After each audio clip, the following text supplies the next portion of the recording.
Hi, I'm Rob Price, and I'm talking to some inspirational leaders of some of the leading AI and Gen AI businesses in the world. Welcome to Futurise.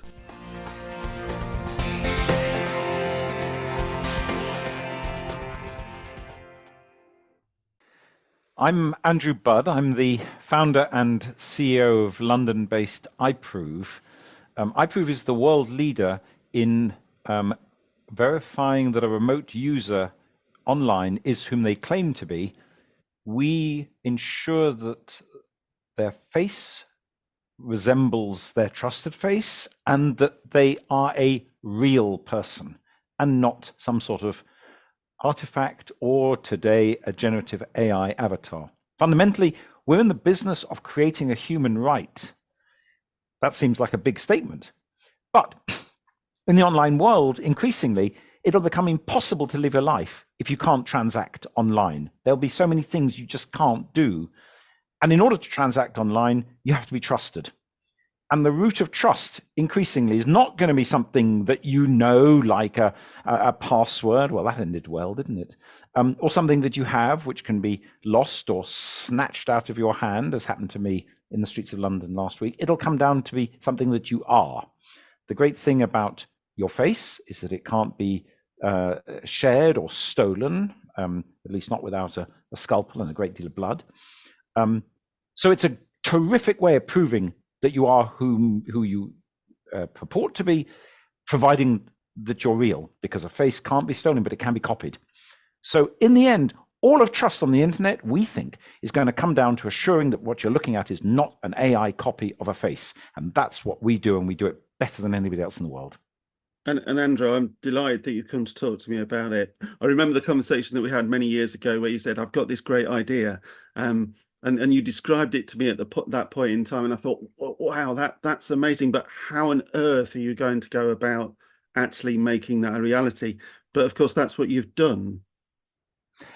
You know, for everything in the books of in the biblical books of Ecclesiastes, it says for everything there's a season. Well, we first started talking about 2012, 2013, Rob, and I was in a screaming, tearing hurry because we knew that the end of passwords was nigh. Well, right idea, shame about the decade.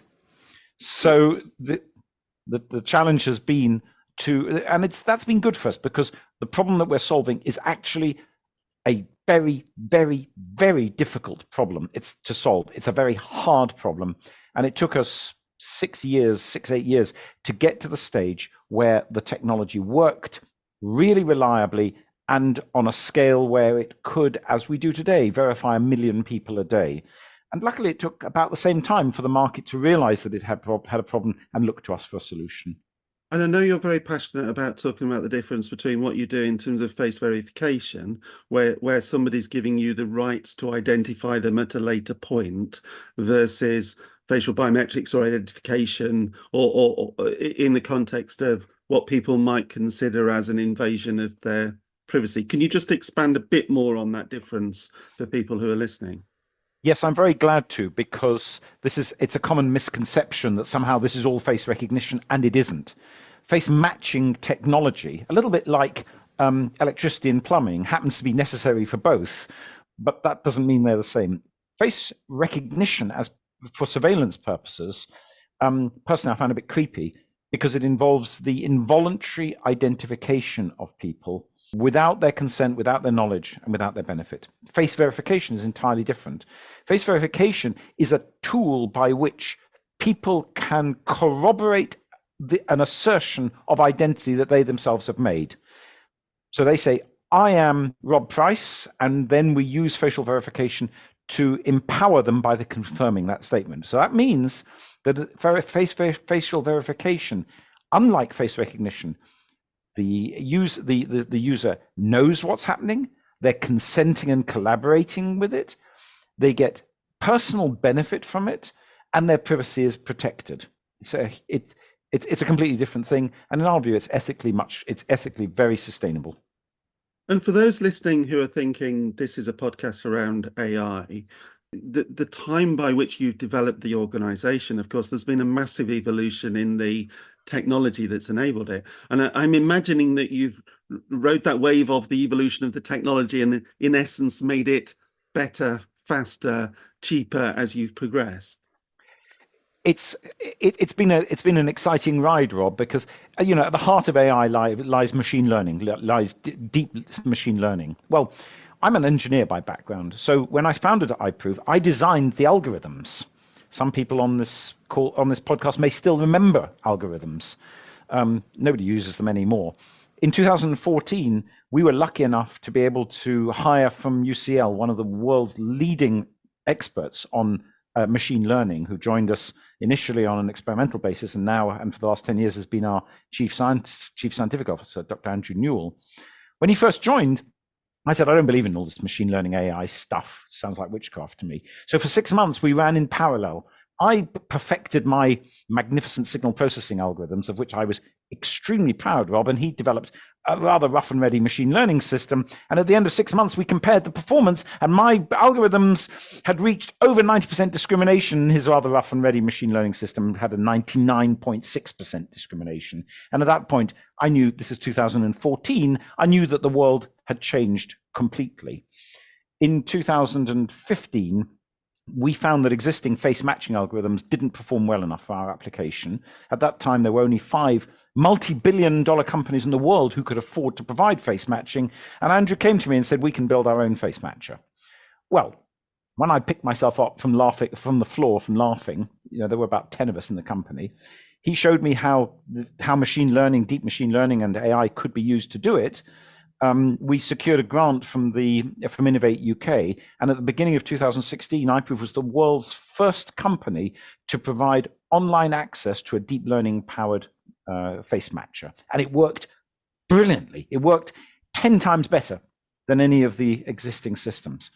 And it took until 2019, I think, until the very last of our algorithms, there was some ones I designed, finally got ripped out of iProov, and we became a 100% AI powered business. And so this is a journey that we've made. And frankly, it would be impossible for us to deliver the service that we deliver today, to the quality that we deliver today, without AI technology and the capabilities of deep machine learning, and without the ability to use AI to evolve the AI at a rate that is just a bit faster than the bad guys can, because that's what we're up against. So if we think about who's listening to this podcast and then correlate that to perhaps they're in businesses thinking about using AI or generative AI, concerned about some of the things that they've read or heard, and will it be ready at an enterprise scale to do jobs that they need it to do? Then I'm guessing you've probably got some clients and organizations that work with you that would give them confidence that says, actually, it is okay. There are people who put their trust in the products that you're providing that should give them confidence around what they're doing. Is there anything you could say to them, perhaps illustrating some of the organizations that have given you their trust, that would give them maybe the insight to be able to kind of make confident decisions that in the things that they're looking at the moment? It's a really good point, Rob, because the world is full of people making claims. There are brilliant startups and there are charlatans. And it's incredibly difficult for any organization presented with some shiny new piece of technology to know whether the vendor is real or bogus. And that's the view that we took right from the word go. So we made it our business to ensure that our core customer base would be bastions of reputation. So we supply the British government, we supply the Home Office for the EU Settled Status Programme, we supply the NHS for NHS login, and we supply the Cabinet Office for the GDS One login system. We supply the Government of Australia for its MyGov ID system. We supply the Government of Singapore, where we provide the key authentication factor, one of the key authentication factors on SingPass. We supply the US Department of Homeland Security. We supply UBS, one of the world's most demanding global banks in their wealth management area. These are customers who not only represent very important clients for us, but also have a reputation that can serve as a trust anchor for other people looking to determine whether a piece of technology is real or snake oil. And that's going to be an ongoing problem in the AI world. And I would recommend anybody, if somebody comes to you with technology, look at the pedigree of the vendor and look at the caliber of their customers. Did they do the due diligence for you, or did they procure this technology because they simply didn't know any better? It's a great point about anchor clients. If we turn it around the other way and think about the consumer, what would you say somebody listening who's maybe thinking, oh well, my face is going to be scanned as I walk past one of your devices, and what are you going to do with that data? Are you going to keep it? So what's the digital responsibility and the ethical side to the consumer of the work that you do? It's the ethical side is terribly important, and it's terribly important from a cultural point of view internally. Um, One of our four core values is we prize our integrity. And if you're in the business, as we are, of creating trust, you have to be trustworthy. And trustworthiness is indivisible. So trust and integrity cut right the way through the organization. And that is what our staff expect from the organization and demand from it. It's also legally what a growing number of laws require from us. So, and that's, I think, actually being in the GDPR area, for example, which prohibits the misuse of data, is actually a global competitive advantage for us. Firstly, let me just say, we don't scan people's faces as they go by. Face verification doesn't do that. Face verification is a tool that organizations effectively put in the hands of the user, and the user can choose or choose not to use it at their discretion. On the one hand, on the upside, it offers convenience, and on the downside, there is no downside. There literally is no downside, because these systems are designed for privacy. So when we verify a person's face, we never know who that person is. It's of no interest to us.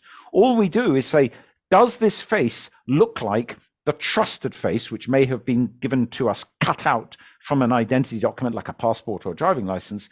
Does this, or it may have been a face that the person previously registered with us, does this face resemble the trusted face?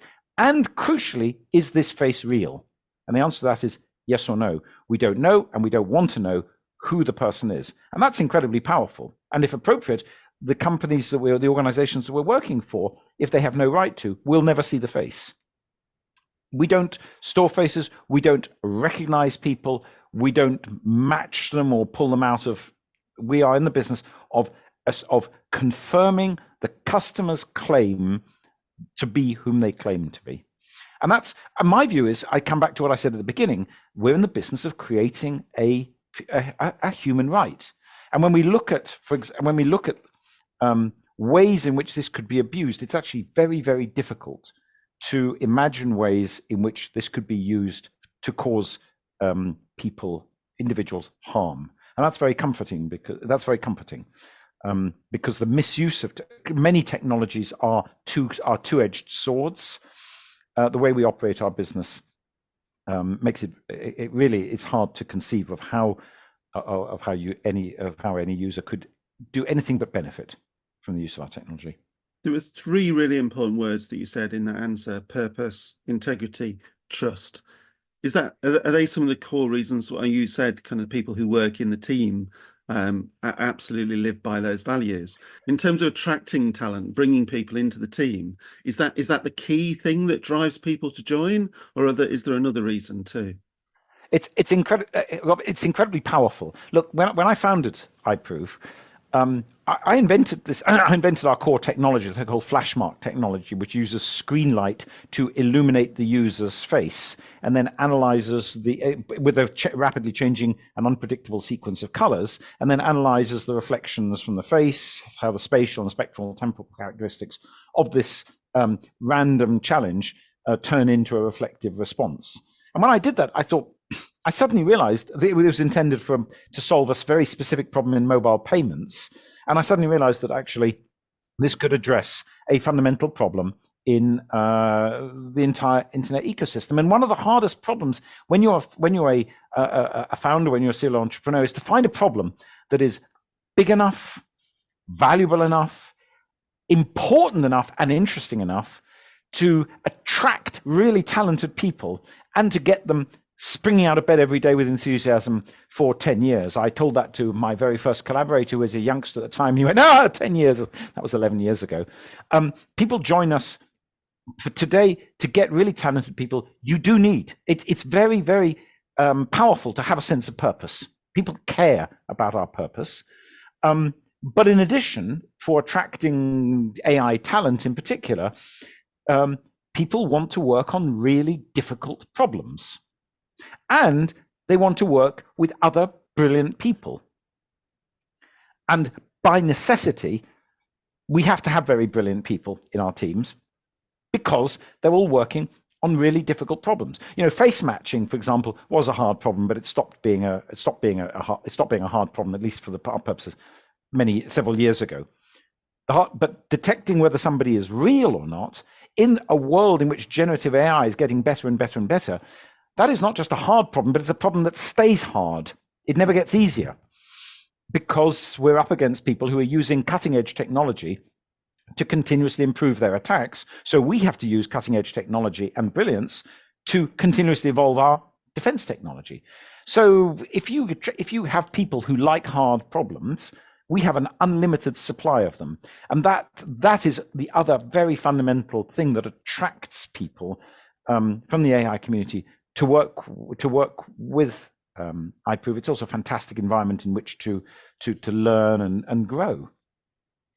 It's a great answer in that context of a long-lived, continuing, evolving challenge. It's not something that you will ever get to a point of, right, we've done that, we've solved that, because there's always the next iteration of it.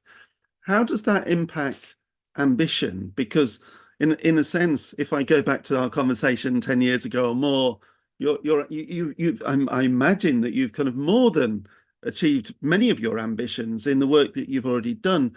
But I guess it's that consistent piece again, that's iterated and evolved too. So today, as you look at iProov and the work that you're doing, how do you describe the ambition for the organization today? Well, it's kind of interesting, Rob, because on the one hand, when our CTO, Dom Forrest, who had worked with me previously in my previous business, agreed to join the team, he said, "Andrew, what do you want?" I said, "I want you to design an architecture that will scale to 1 billion people." Oh, 1 billion people. Well, that's looking inadequate. Luckily, our architecture will scale beyond 1 billion people. So on the one hand, our ambition, and we're well on the way to achieving this ambition, is global, to create this right for billions of people worldwide, and to make an impact of that scale. So we've gone a long way along that route. As I say, we verify 1 million people a day, but there's still loads more to do. The other question is, people sometimes say, what's your ambition, what's your strategy? And I say, look, if you look at a hamster on a wheel, busily scuttle, running as fast as it can, and you say to the hamster, "What's your ambition and your strategy?" And the hamster says, "To stay on the wheel." The thing about solving hard problems that are hard and keep getting harder is it requires stamina, dedication, and persistence. Not to solve the problem once and go, "Okay, done and dusted," but to keep on solving the problem day after day as that wheel spins. So actually, our ambition is to stay on that wheel when inevitably it has thrown most of the other contenders and competitors in this business off due to its fierce centrifugal effects. Beyond that, look, identity is an extremely compelling topic. It cuts to the heart of us, and it also cuts to the heart of our empowerment to interact with the world. Trust is one of those intangible assets which is an unalloyed good, and so the degree to which we can help create that and build that is an ambition, and we can do that in the context of a world of identity, world that is changing and heading for a rapid disruption. We're about to see a massive change in the way that identity is stored and asserted in the shift from centralized or federated identities to a new world of decentralized identities. And we're going to see this happen quite rapidly in this decade.